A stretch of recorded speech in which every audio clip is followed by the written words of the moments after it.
Have you ever felt like you're trapped in a really unhealthy body or just an unhealthy body? Well, I have, and I'm going to share with you a story today about my journey being trapped in an unhealthy body. Well, that's kind of how it felt. So I actually, before becoming a Muslim and having children, was an aerobics instructor. I used to teach 10 classes a week, and I was nicknamed Amazon Woman because I had like a very muscular, not muscular like, you know, the bodybuilders, nothing like that, but just very, I was very fit and healthy, basically. And as I went through having children, and as I went through the years of abuse, my health and my body, the state of my body gradually deteriorated. So over the years, every pregnancy, I would put on more weight and I wouldn't lose it. And part of it was back then, I was certainly not emotionally resilient like I am today. And I used to do things like I would eat chocolate to keep myself going. I also, had very high cortisol levels all the time, because when you're living with someone who's abusive, you're always walking on eggshells. And so your cortisol levels are really high. And that actually is very detrimental to weight loss. And so you tend to gain weight. So I was managing my emotions with food, and I was in a state of constant tension that there was no way I was going to lose, the weight. So every pregnancy, I would gain more and more and more and get heavier and heavier and heavier. And needless to say, I am certainly not the healthy person I was 24 years ago. So this has been a couple of decades now that I have been unhealthy. It's been a long time. I have made various attempts along the way. I've done Herbalife twice. I've done the, what's it called? HCG type program. It's one where you do this really low calorie diet. And every time I've lost weight, but it was a challenge. It was a struggle. It was really hard to navigate feeding the family and myself separately, not being able to eat what they're eating, and also struggling to actually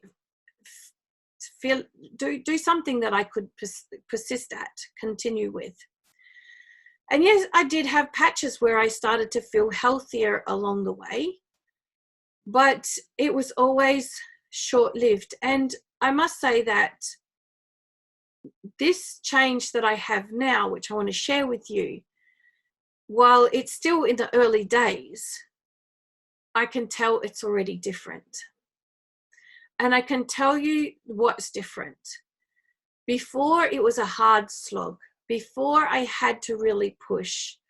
Before, I was doing it because I should do it. I didn't really internalize why. I didn't really let go of some self-sabotaging patterns that I had going on. So along the way, I did get some coaching around my weight. And one of the things we discovered was that as a child, I felt not seen, and that there was some connection to being bigger, that maybe I'll be seen. It's obviously a very childish thought, but those lingering thought patterns that we have are childish because they come from our childhood, and they're very subconscious, so we don't realize that they're going on. There was also some patterns around there that I've noticed that were around the fact that, I have been abused a lot and sexually abused as a kid and date raped as a teenager, that there was a lot of subconscious thinking that looking ugly would be better. It would be just like it's a safety. So this fat was like a safety net, or it was acting like a barrier to being abused. So it was actually very complex, the different sorts of thought patterns and things I had going on underneath that were keeping me trapped. And it was my thinking that was keeping me trapped. And I know that now because my thinking shifted. And it shifted not very long ago. It was either the end of January, beginning of February. It wasn't that long ago. Something shifted. And it shifted because I was doing Visionaires 2030. And as a part of that, I was visualizing what life would look like in 10 years' time. So I mapped it out. You know, my youngest child will be 19. My oldest child will be 32. That I probably have grandchildren, inshallah, by then, and all of these things.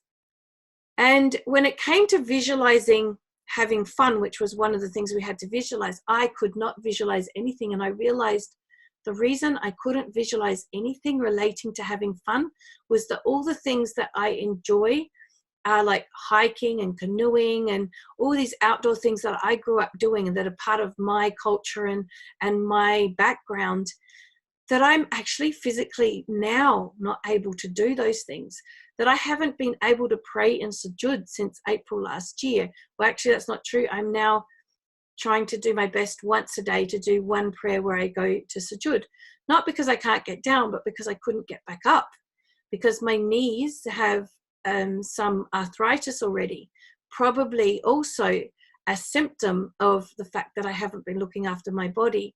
But because with that and the weight, it was too much for my knees.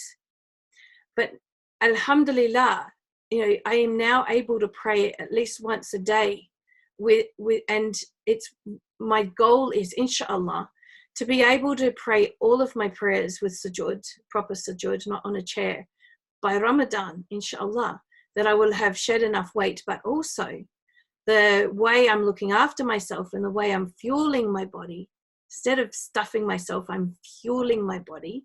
This is one of the key shifts, is I see what I put into my body as fuel for my body. And when I look at what I'm about to eat, I know what it does to my body. And I know when I eat certain things, the goodness that it's doing to my body. And when I see something I could eat, like last night when my kids were given some pieces of Black Forest cake, and I love Black Forest cake, I looked at it and I went, well, that will just cause inflammation in my knees again. I won't be able to do sujood, and I want to be able to do sujood. I miss sujood. Like, you know, subhanAllah, it just doesn't feel the same. So I know what I'm putting into my body, and it's coming from a different space. And the space it came from was, there is so much more I want to do in this life. And if I don't do something about this body is going to wear out. It's already showing the signs. And I started to think, well, I'm going to have to bite the bullet and do something. And I was starting to gear myself up for the same pattern that I had done before, which was the push, push, push, push, not be able to manage it, give up, and it all fall in a heap. But I actually started to see things differently. I started to see this whole process differently. Allah subhanahu wa ta'ala could tell that my intention was genuine, that this time it was coming from a much deeper place inside, that I really wanted to fulfill these amazing plans that I have, which are part of my legacy that I want to do in this life. And of course, I don't know how long I'll live and whether I will manage that. But because my intention was coming from a place of, I need this body to do the things that I want to do in this life, to leave behind, you know, the work I want to leave behind, especially in this emotional and spiritual resilience space. I want to leave something behind that doesn't end with me, that it's handed over to other people to continue the work beyond me, so that we do make a difference in this ummah. And because it was coming from that why, that deep down desire to achieve that, I started to look at this project differently, the project of my body. And I didn't get into my head and start going, okay, have to do this, have to do that. Didn't start going into the yeah buts, which is like the yeah but of, well, how am I going to manage it? I don't have enough time as it is to do the shopping. It's going to mean extra shopping. It means extra cooking. I'm going to have to think more. That's the normal pattern I would go into. None of that. It was just like I was getting on with things, and it was always in the back of my mind, I need to just figure out how I'm going to do this. I'm going to do it, but I don't know how, but I'm going to do it. I totally committed in my heart, I'm going to do it. And then subhanAllah, Allah subhanahu wa ta'ala opened up opportunity after opportunity. So the first thing was he opened up this opportunity for me to learn something about our body that really resonated with me, mentioned quite a lot of the symptoms that I experience. And I'm thinking, okay, now I know what's going on with me. I don't need the doctors who have been absolutely useless all this time, by the way. When I got diagnosed with arthritis, she goes, oh, well, it's osteoarthritis. Go and lose some weight. Go and do some aqua aerobics. It's like, I'm a Muslim woman. Where do you do aqua aerobics? We don't have a women's only pool, right? So very helpful. She didn't tell me anything, didn't tell me how to manage it, didn't tell me how I might lose weight, didn't even ask whether I'd tried to for many, many, many times that I had. So the medical profession has not been helpful at all. It's become a bit like a supermarket business that you've got your allotted 5 minutes in and out. If they can write you a script, they will, otherwise they send you packing. So, and I'm sure there's good doctors out there, but that's a major generalization, but that has been my experience. So something had shifted, and I now started to know, and it was interesting that I realized that the dua I had been making was along the lines of that it was coming from a space of being educated nutritionally, that I had, without even realizing it, that's the dua I was making to Allah. I wasn't making the dua, Allah, I want to lose this much weight. I was making the dua, Allah, help me learn what I need to learn nutritionally so that my body lasts, so I can get these things done. That's where it was coming from. It's a really different space of thinking. And with it just totally shifted. And then Allah provided me the ideal program. And the sister who knows me very well, who suggested the program, said, yeah, but Catherine, you have to follow it to a T for it to work. And you're not really good at doing that, because she's worked with me. She knows I'm not good at following instructions, and I'm not good at following things through. I like to kind of create my own way as I go. And yet, subhanAllah, I found myself consistently really thinking about what I need to do, reading up each week what I have to do, because each week things change slightly, and following through thoroughly with the process. Now, that's not my character normally, and it's probably not my character in other areas of my life right now, but I'm naturally doing that, and I'm not forcing it. I'm not having to push it. It's actually effortless, mentally effortless to do. Now, the process hasn't been effortless in terms of logistics. There's been a lot more logistics, but they've fitted into my day.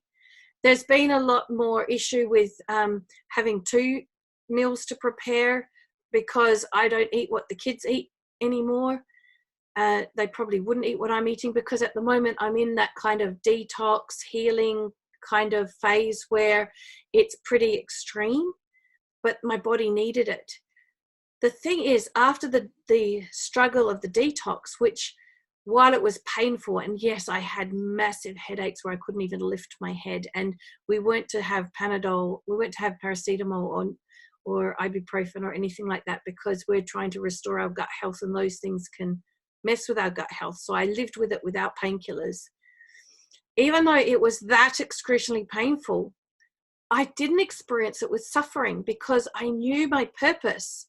I knew why I was doing this. And so I just allowed myself, when it was hurting too much, it's all right, I didn't need to do anything, just chill, just relax.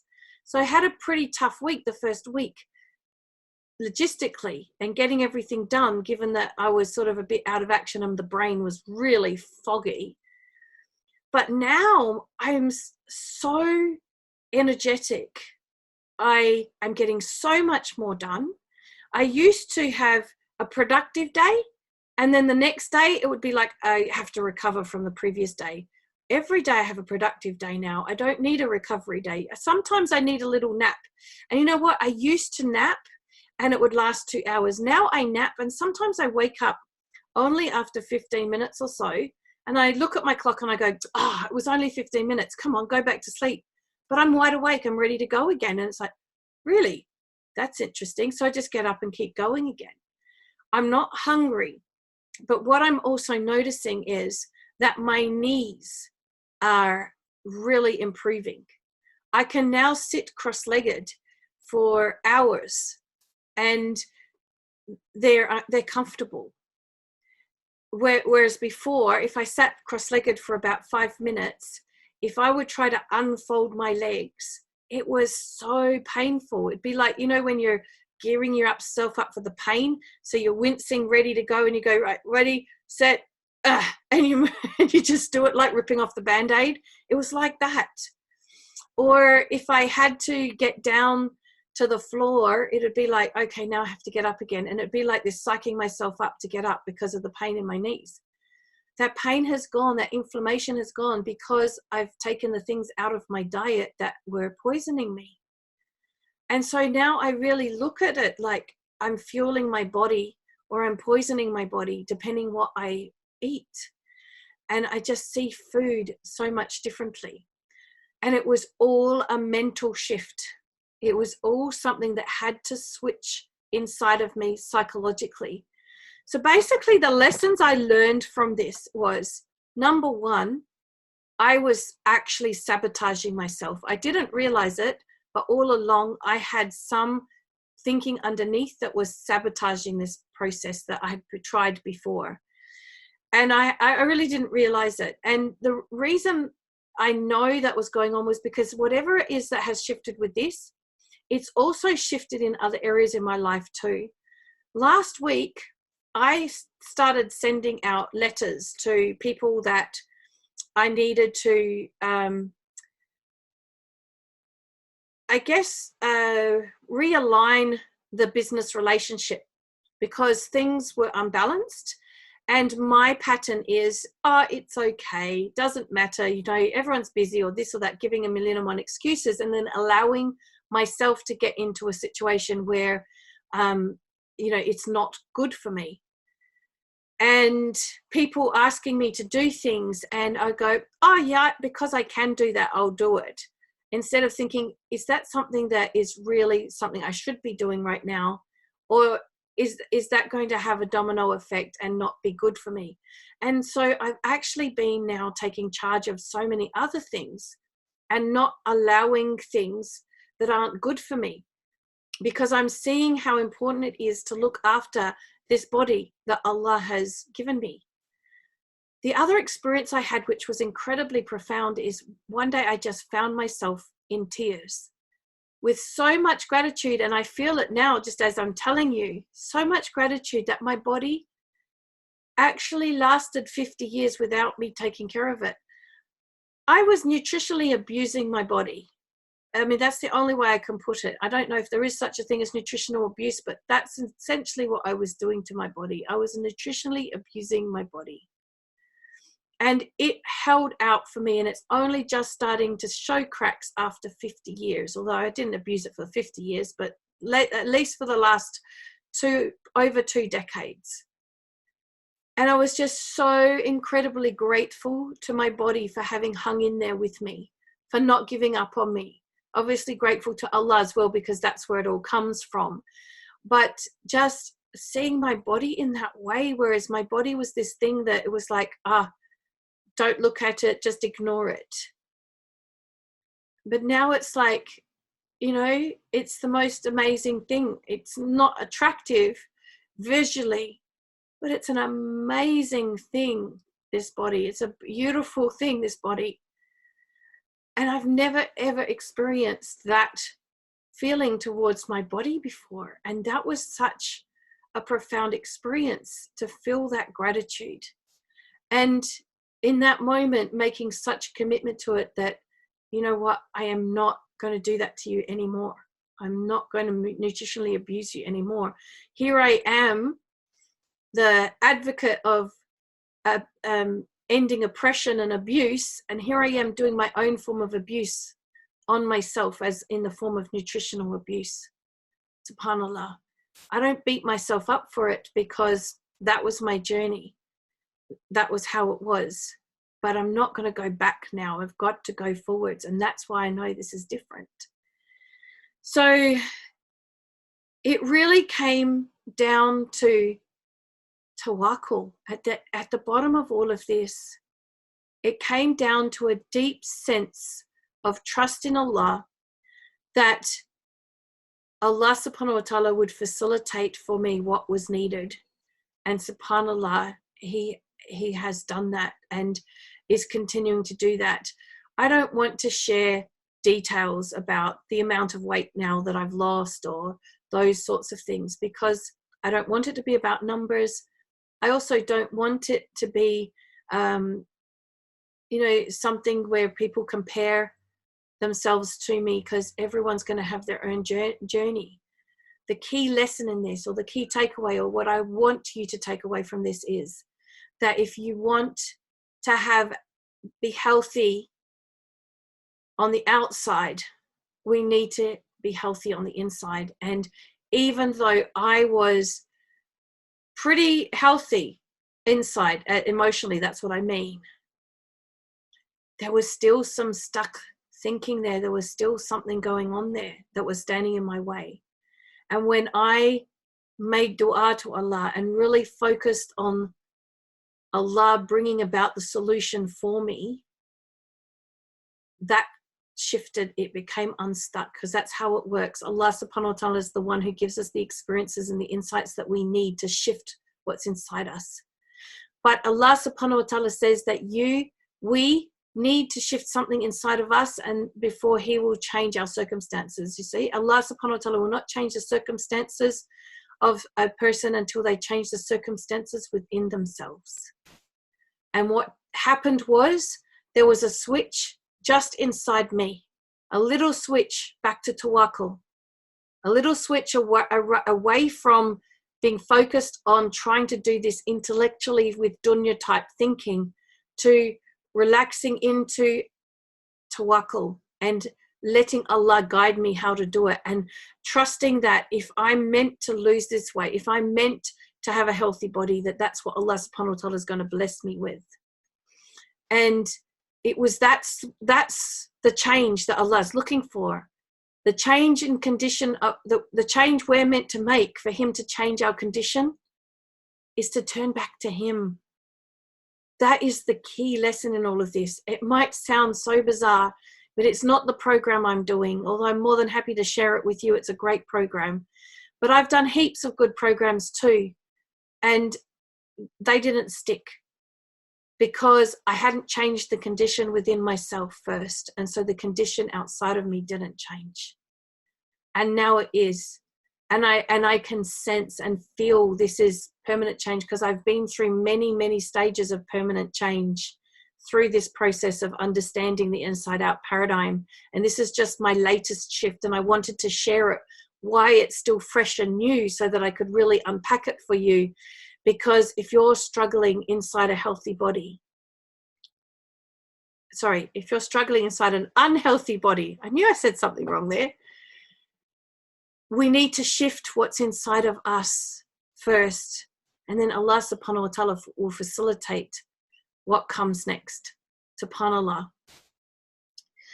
So I always knew it was an imana for me to look after this body, but knowing it didn't do anything for me. It was seeing how it was an imana. It was the insight that I had, how without it, I'm not going to be able to do what I dream of doing. That this body is going to give up on me. It's already showing the signs that I'm not fulfilling that amana. And really that turning back to Allah, that really got me to see the amana it is for me to look after this body. So much so that I really don't feel like I'm missing out. I really, some days it gets a bit boring, eating all those green leaves. There's a lot of green leaves in what I do. And sometimes it gets a little boring. And then I just kind of find a way to change it or shift it a little bit to make it more interesting. And I found that I can be more creative like that, that the clear thinking that I have, because my brain is not also being fogged up and clogged up with all the rubbish that I was eating, is able to function better too. So I'm more creative in how I go about it. Things like each week preparing all my portion sizes of meat and berries and all that sort of thing, and then having them all in the freezer. That sort of stuff used to drive me absolutely nuts, but I'm now doing it just automatically as part of my routine. And I didn't spend weeks and weeks and weeks building that routine. That just sort of naturally flowed. Again, just more evidence to support that this is coming from Allah, subhanallah. So how is this relevant to you? It's relevant to you because along with any other emotional challenges that you have going on, your weight is most likely one as well. And being here and continuing this journey here in emotional and spiritual resilience in the We Are All Okay, in the emotional health department that we have here in this group, is really important. And really important that you also reach out for help. In all of this, I have spent money and spent time invested in going through the programs that I've invested in to do this, and asking questions and reaching out for help when I didn't know the answers, and making sure that I have the support I need to succeed. So we don't, first we, yes, rely upon Allah. But when Allah then sends the people into our life that are the right people to help us, we don't send them away because it's like, oh no, I'm relying on Allah, I'm doing this myself. Or no, I can't accept your help because I've got to be strong enough to do this myself. That's not how it works. Allah has sent those people to us to help us. So reach out and take that help, accept that help. Allow them to get the reward from Allah for helping you. See it like that instead of seeing it like a weakness or like you're taking up their time or you're a burden. Some of the thinking we've got in. What is often behind stopping us taking this journey is what I call the yeah buts. Yeah, but this, yeah, but that. Yeah, but then I'm going to have to cook a different meal to the kids. Yeah, but then I'm not going to be able to go out to dinner with my friends. And I go, well, how often does that happen? Not very often. Okay, all right. I never have time for that anyway. I do occasionally, alhamdulillah. Yeah, but it's going to mean I have to do more shopping. Yeah, but it's going to mean I'm going to do all this or that or whatever. They're all the yeah buts. The yeah buts. The yeah buts fall away when it comes from this deep space of, I really want to change this for the sake of Allah. Not for me, not for how I look. I don't care how I look. Or my goal is a specific weight goal, but it's not anything to do with how I will look at that weight. It's all to do with, number one, it being within the healthy weight range, which I'm certainly a long way from. And number two, to actually be physically able to do what I need to do moving forward for what I would love for my life to look like in 10 years' time, if Allah subhanahu wa ta'ala wills for me to be around then. And I know it may not look like that in 10 years, but that vision, that just seeing that picture of what it could look like was so inspiring that it was the beginning of a massive shift for me. So I hope that is helpful. And as I said, I'm not selling a weight loss program. I'm sharing with you how things shift for us.